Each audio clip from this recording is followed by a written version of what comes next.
Hello everyone, welcome to this video.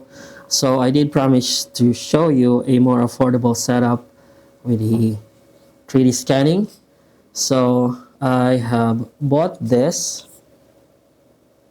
phone cage. This is the Neewer PA017 phone cage, and it comes with the body and then the handle. And then these two cold shoe mounts are separate. They are not included in the product. They are my own equipment that I added to set the lights this way and this way. Although you can put it on this and on this. And there's also a 67mm lens filter on top that will cover the camera of the mobile phone. So what I have here is a 62mm filter, which I used a 67 to 62mm step down ring in order to fit the filter, because I have all my 67mm filters in my other full frame camera setups. Okay, let me show you how to attach the phone. It's actually pretty easy to set up the phone. You just grab the handles and then drag sideways to open up the cage. So you put the phone this way and make sure that the lenses are actually in the filter thread, or I mean the lens filter. And then when you have it positioned like that, you just pull, and this thing has cushions on this side and this side, or rather soft rubbery paddings on this side and on this side, on the areas that touches the phone, so it doesn't damage your phone.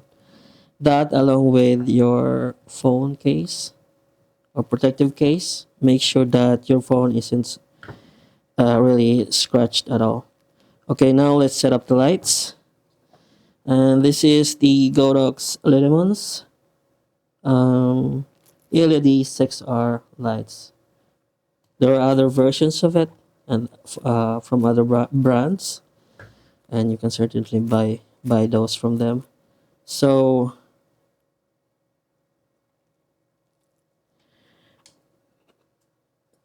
just tighten the screw here, and then the other one.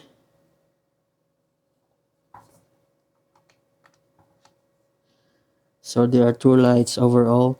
This is going to be pretty weak in sunlight, and I'm just going to be using it for void capture, or for capturing subjects that are set on a black background. And also in low light settings, this could be useful for really close up shots. But in daylight, or in even some cloudy daylight settings, this can be pretty weak. So it can be useful close up, but its uses is mostly confined to void capture. Okay, let's set up the tripod and the subject. So to set it up on the tripod, I'm using this Falcam mount, which goes this way, and then you can put it on the tripod in this orientation. So I'm using landscape orientation.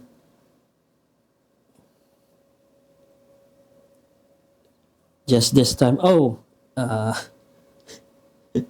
it's reversed. Okay, this way.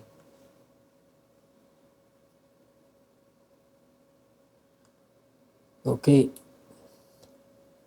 And now for the subject, I'm going to use this Buddha statue that I found in the house a long time ago. So this was actually my first 3D scanning subject, and I actually use it all the time to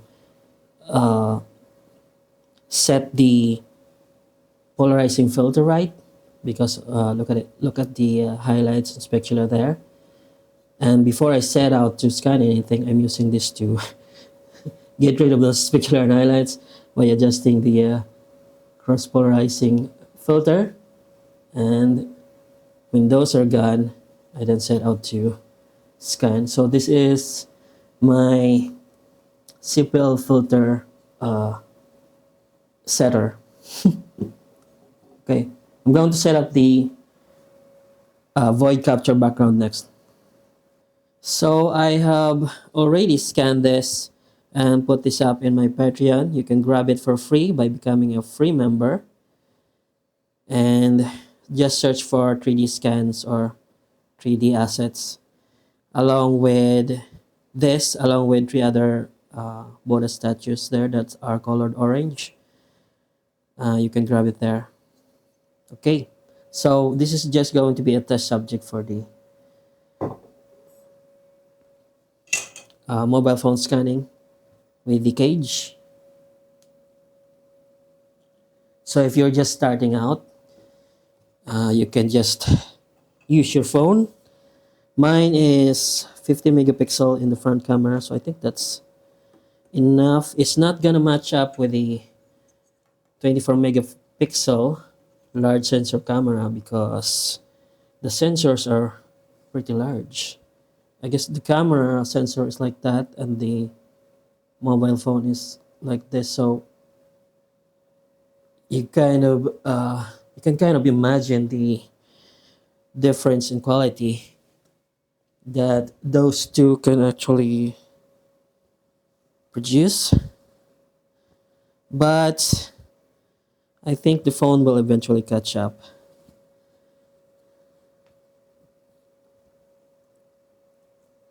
However, catch up with the old camera.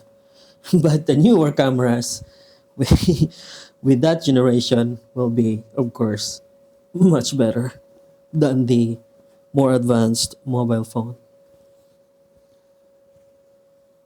I guess that's just how technology works. Okay. This thing won't let me fold it. Okay, so this is our void background. I'm going to use this turntable and cover it up with a black light absorbent cloth as well. Then put the subject here, and then let's set our camera, turn it on. I'm using the RealityScan app. There are other 3D scanning app out there, and you can use them. Instead of this one, I'm just using it because I'm also using the PC version. However, if you're using the PC version, you can also avoid using the 3D scanning app in your mobile phone and just take normal pictures and then process it in the PC. And in this video, I'm going to process it via the RealityScan app. So let me just set up the lights because I need to turn off some of the lights that's actually hitting this because they are not polarized. And I'm going to leave only one light. That light is not actually directly hitting the model, so I can still have some sort of illumination in the scene to show you the stuff that I'm doing. Okay, let me just create a new project. And in this case, I'm going to use the object mode, which is the one that's going to be optimal for turntable settings like this one. So continue. And then I'm going to position the subject the center of the camera, and adjust the lighting until the specular and highlights are gone. Right now I'm at 150 shutter speed and 1 over 50 shutter speed and 500 ISO. I'm also going to use timed capture or interval capture at 3 seconds. So it's going to count down to 3 seconds, take a shot, and then I have to turn the turntable before the time gets to 0 again, and then it takes a shot, then it turn the turntable again, and so on until I do a complete rotational shot 360 degrees, and then I change the angle of the subject. So in this case, this is standing up. I'm going to make it lie down for the next shot, and etc.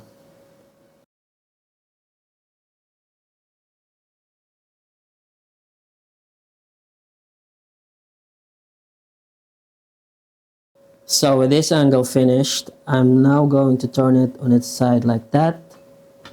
But the problem is it's rolling about like that, and I need to do something to stabilize its position. So I'm going to use this small container that I painted black and just put it there and prop the subject on top. That won't render in the camera when you shoot it. So, or the AA masking in the app will have no trouble trying to filter that out. So let me just take a shot using this angle, and then just slowly turning the subject around full 360, but making sure that every shot has proper overlap. So the reconstruction software, or in this case the 3D scanning or photogrammetry app, will have no trouble trying to reconstruct it. So with this angle, I'm capturing this bottom here and this angle here.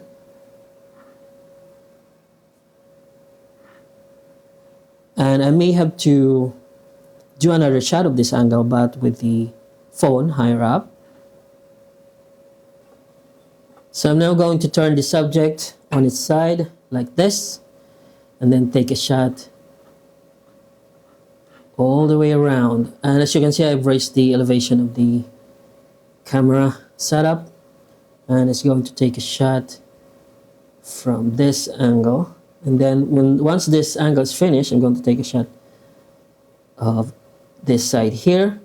And I've already taken 360 set of shots with the subject standing up, lying on its back, lying on its stomach, and now it's going to be on its side and on its other side like that.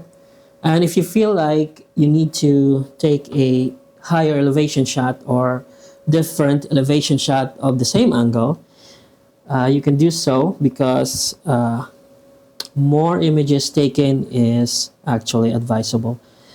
And just to make sure that the photogrammetry software has enough photos to work with, so you don't actually go back and take more photos. And this is quite true or quite relevant if your subject is outside your house.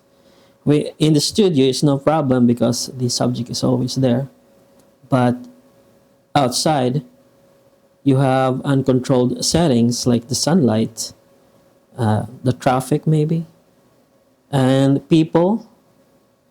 So yeah, with the studio, you control everything, the lights and all the other setup. So no problem here. Here we are in Blender, and this is the processed model from the RealityScan app. It took about 10 plus minutes for it to completely process and then download the model to the app. I then saved it to Dropbox and then download it from my computer, or downloaded it from my computer and put it in Blender here. So this is the geometry, and it did have some issues in this part. This part actually is a bit smoother than this, and it has cloth wrinkle details like that. But I guess there's not enough uh, information in the geometry and also the natural color of the subject to distinguish the, or to create reference points to actually make the 3D scanning app or photogrammetry app reconstruct those wrinkle details. And this is composed of 240,000 tries out of the 3D scan itself, 3D scanning app itself. And this is the diffuse and the normal map in the shader. And as you can see here, there's also an issue here. I photographed this part quite illuminated, but it still produced this dark spot here. I don't know what happened, but this can easily be repaired using painting. You can do it inside Blender and just clone some parts of the head to this part here. Okay, so I decided to share this model in my Patreon so you can compare the two models there, the two of them there. There's one version that's been scanned using the large sensor camera. That's the Sunny A7 III along with the 400-watt flash. And you can compare between these two, the mobile scan and then the large sensor camera scan, to see which one of them is better. Not exactly better, just to determine the differences between the two, because this can also be useful if you're just aiming for a quick light scan that's going to be kind of far away. Then you can just use the mobile phone. If you're aiming for a really high fidelity scan, you can use the large sensor camera. And that is it for this video. If you're interested in any of the equipments you saw, particularly this setup, I put the links in the description. Those are affiliate links. If you buy through them, I get a small commission without any additional cost to you. Okay, so I hope you learned something new in this video. Thank you for watching and have a nice day.